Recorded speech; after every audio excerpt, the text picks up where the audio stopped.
All right, Remington, welcome back to BYU Sports Nation, man. Thanks, guys. Thanks for having me. Okay, so you're a tight end now or something? What's going on there?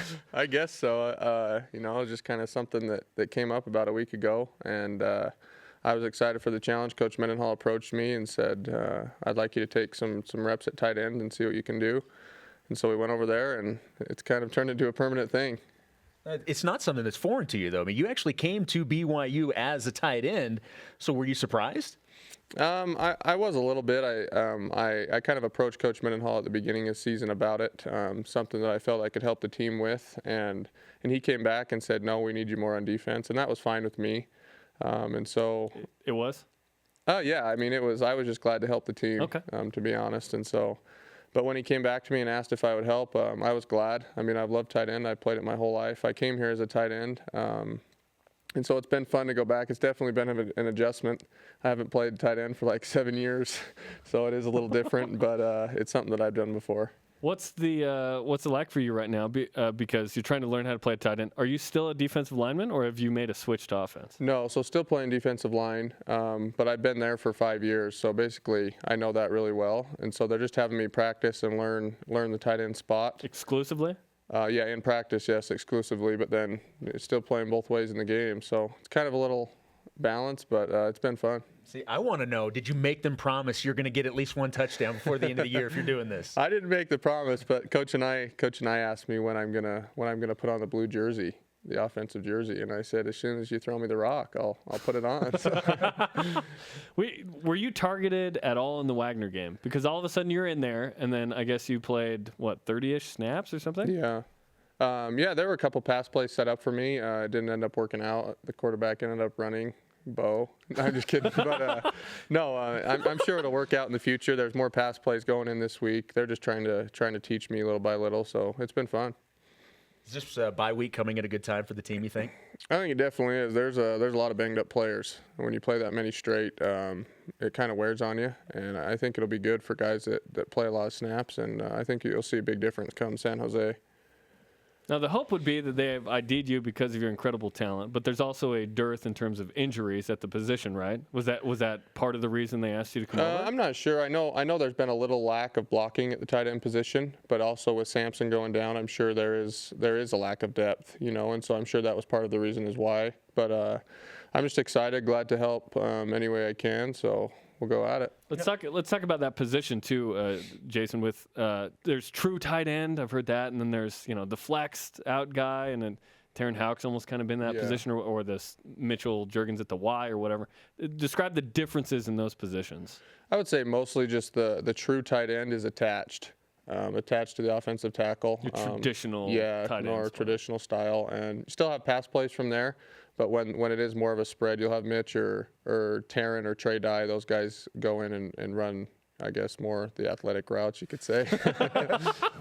So who's going to get the first touchdown? Is it going to be you or Devon? Man, I kind of hope it's Devon. Heck, man, he's caught so many balls and just can't seem to get in. But, I hope to get one as well. I mean, if you're on offense, you always hope that, right? Yeah. Well, it seems like with this team, there's a lot of players that can be interchangeable in terms of, or they can play multiple positions. You can plug them here and there. It seems like this team has a lot of those players, you now obviously being included in that, where you can kind of plug guys in different places and still have, high success with it. Yeah, I think it just comes something from high school and how your body changes. It seems guys are always playing different positions, right? I mean, just being here, I put on 50-some-odd pounds in my time here, and just the weight room and maturing and different things like that. Harvey Longy, right? Just the experience. It's cool because you can put guys in positions where they can help a team when you need it. So is it just Bingham guys that play two ways? Like Kenzie Talzinga is going to play a different position at some point? I don't think so, but yeah, I don't know.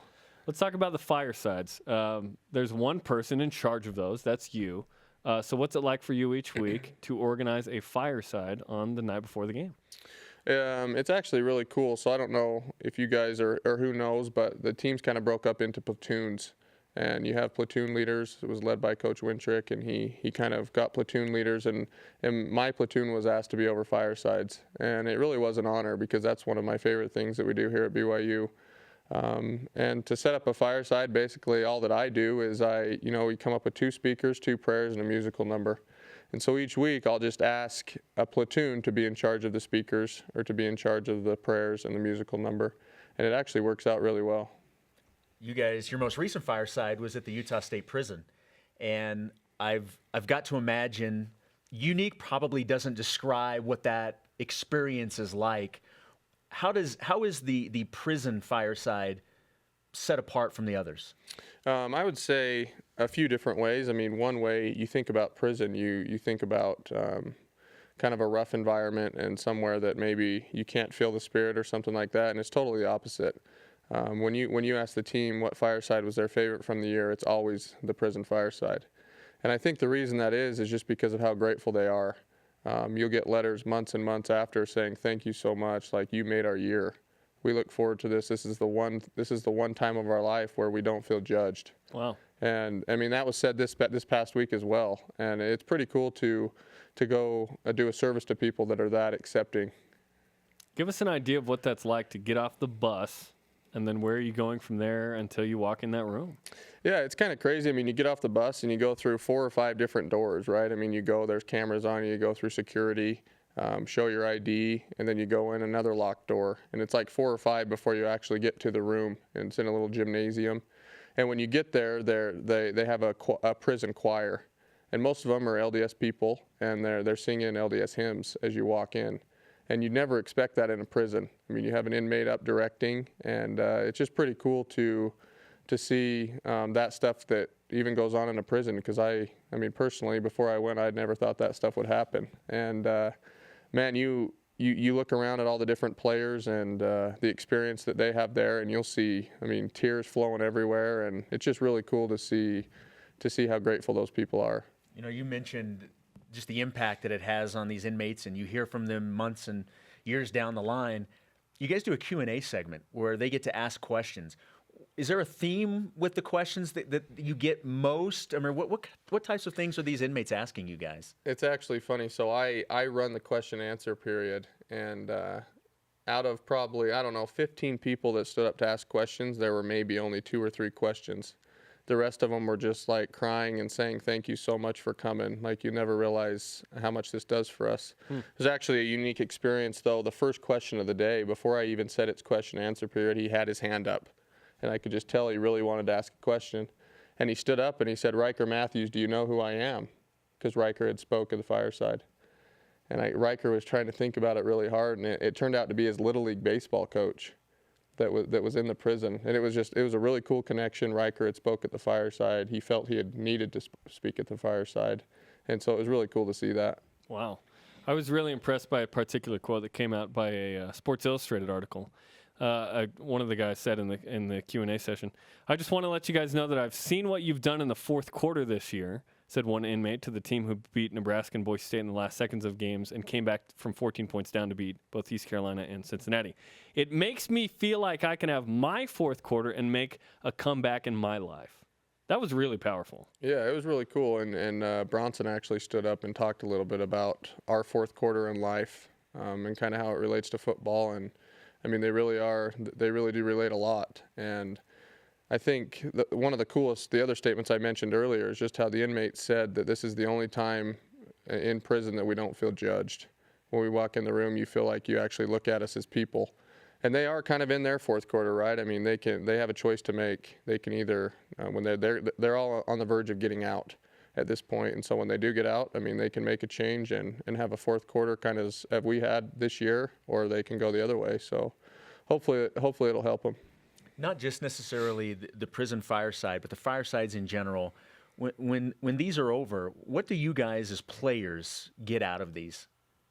I think it just kind of gives us perspective before we go and play a football game of what's really important. I mean, right, Saturdays, all eyes are on us, and we seem to be this big deal or big things are happening for us. But it just helps us realize that BYU football is so much more than just football, right? I mean, you'll ask many guys, Coach Mendenhall will say it, but a lot of guys' favorite day of the week is the fireside, just because it just helps you realize what's really important in life, and then you get to go play a football game, and it's a pretty cool setup as far as schedule.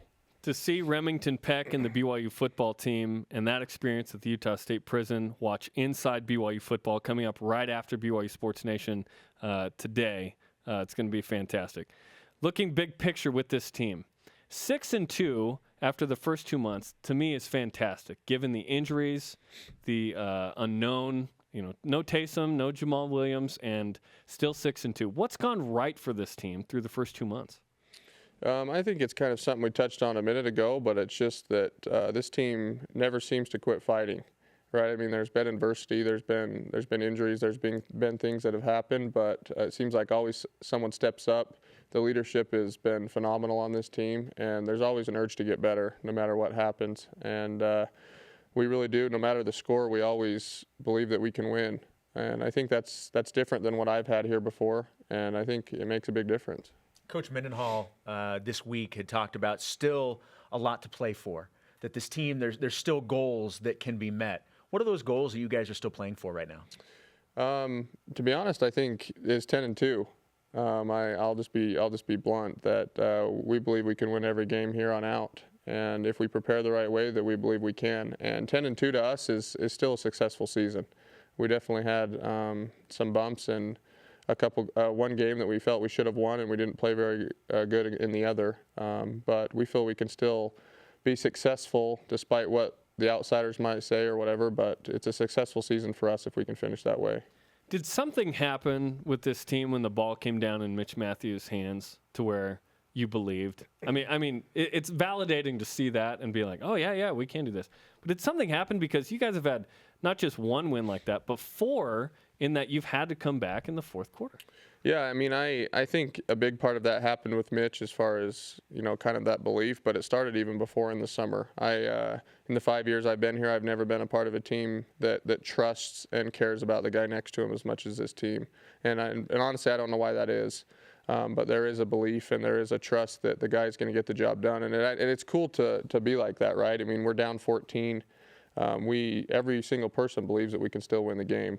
And it's different from years past, and I can't pinpoint why that is. When you look at this team and everything that it's accomplished to this point, with still goals to be met, as we were talking about, this is your senior season. I mean, what is this like for you? I mean, when you look at this for you personally, I mean, what are the emotions knowing that, there's a handful of games left? Yeah, I think it can go a couple of ways, right? You can be sad and think, man, I only have a few games left, or I'm just trying to enjoy it the most I can. I love playing with some of my best friends. I love the excitement, and I love game day. And so I'm just trying to enjoy it and have fun and finish on a good note. So personally, that's what I'm doing. I think it might be different for other guys, but I'm just excited to finish the way that I know we can. Give us an idea of what it's like on offense to be led by Tanner Mangum at quarterback, a freshman who seems like he's, I don't know, a junior or something out there. Yeah, it's pretty good. Coming from the defensive side, I mean, looking in the first few weeks, it seemed like he was pretty scared from my view, right? It was kind of a shock. But going to offense, Didn't show that on the field. No, that's what I'm saying. Yeah. But coming from defense to offense is completely different. I mean, he really does run the offense really well. He takes charge, and man, he's way more mature than his age. And so it's been cool to come over there and kind of see how that works. When you look at typically freshman quarterbacks, they don't necessarily get the respect right out of the gate that Tanner has been able to garner. Why do you think that is? I'm talking about from you guys as teammates. Once again, I would just say his maturity and then his work ethic. Right, I mean, coming off a mission, I mean, he's a mature individual. He seems as old as, I would say, he's just the same age as me. I mean, I don't see any difference. And then I think how hard he works and gains trust from his peers. And when that happens, I mean, there really isn't any separation, and people trust him and look up to him and listen to his leadership.